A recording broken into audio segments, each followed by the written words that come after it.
besides managing everybody, I guess, were there any other issues that you were running into or pain points that you were having?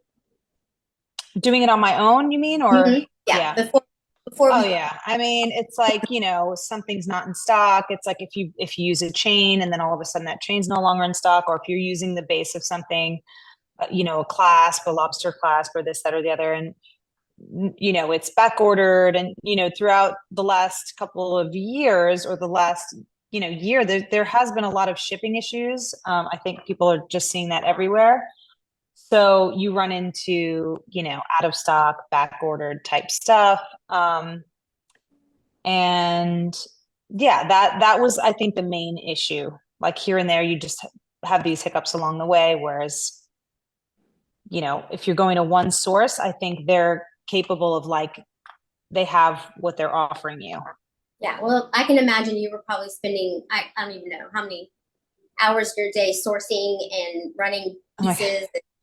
Yeah, that's Yeah. And it didn't leave a lot of hard. time for creativity, because Yeah, the creative process requires thought, and like you need to essentially be, quiet, maybe, or maybe source go in, like, if it's a museum, or if it's like however you find your inspiration, and running around production, like it was a yeah, full-time job. That's like yeah, and it makes essentially you frazzled too. I think, like you're talking about, like you have to be in a calm, kind of serene space to let creativity flow. And if you're exactly, running around trying to catch up with everything, it can make it hard for sure. I exactly. Yeah.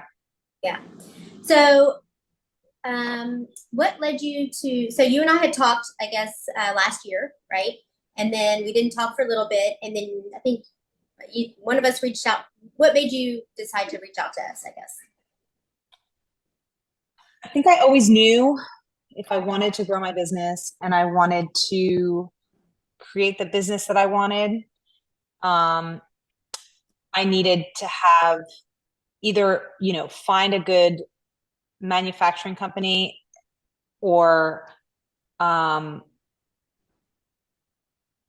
it was that time. Like I feel like I started getting busier. My online sales, sorry, not my online sales, my in-person sales were doing really well. And I got to that point where I was like, okay, I need to move quicker. Like I need to get designs out quicker.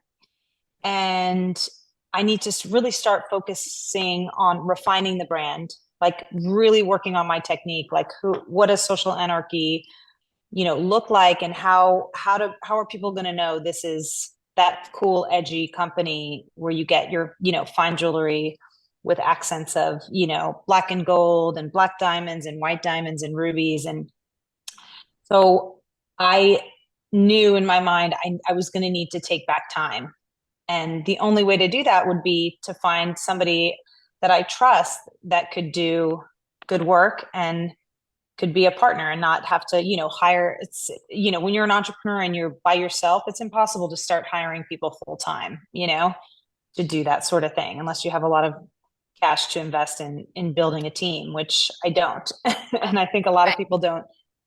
So, and people had always said to me, like my photographers and like people I worked with in the industry, were saying you should outsource and find people you trust to make your goods. But I always thought it was so daunting.